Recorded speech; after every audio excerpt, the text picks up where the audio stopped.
एक मोठी बातमी समोर येते आहे। डॉक्टरांचा उद्या होणारा संप हा स्थगित करण्यात आलाय।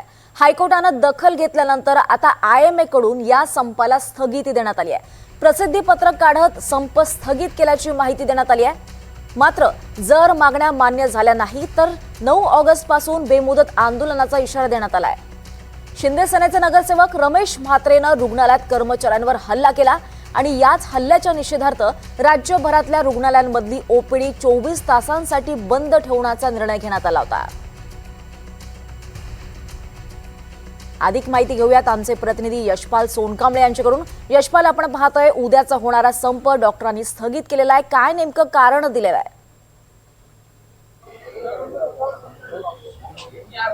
दीपाली, इंडियन मेडिकल असोसिएशन कडून जो राज्यव्यापी संप पुकारण्यात आला होता तो मागे घेण्यात आलेला आहे। कारण की डोंबिवली महानगरपालिकेमध्ये ज्या पद्धतीने डॉक्टर आणि कर्मचाऱ्यांवर हल्ला झाला होता त्या हल्ल्याच्या निषेधार्थ हा संप पुकारण्यात आला होता।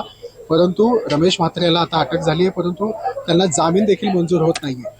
या प्रकरणामध्ये जर निष्काळजीपणा जर सरकारकडून करण्यात आला तर 9 ऑगस्ट पासून पुन्हा संप पुकारण्याचा इशारा देखील दिलाय। परंतु एकूणच इंडियन मेडिकल असोसिएशनच्या ज्या मागण्या आहेत त्या मेडिकल जो कायदा आहे महाराष्ट्र 2010 त्यामध्ये जो आरोपी आहे त्याला 7 वर्षाची सक्त मजुरीची शिक्षा असावी।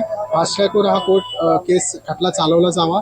तसेच फास्ट ट्रॅक कोर्ट सह या गुन्ह्यामध्ये जे दोषी असतील त्यांच्यावर कठोरात कठोर कारवाई करावी, या संदर्भात सुधारणा या कायद्यामध्ये करावी अशी मागणी आहे।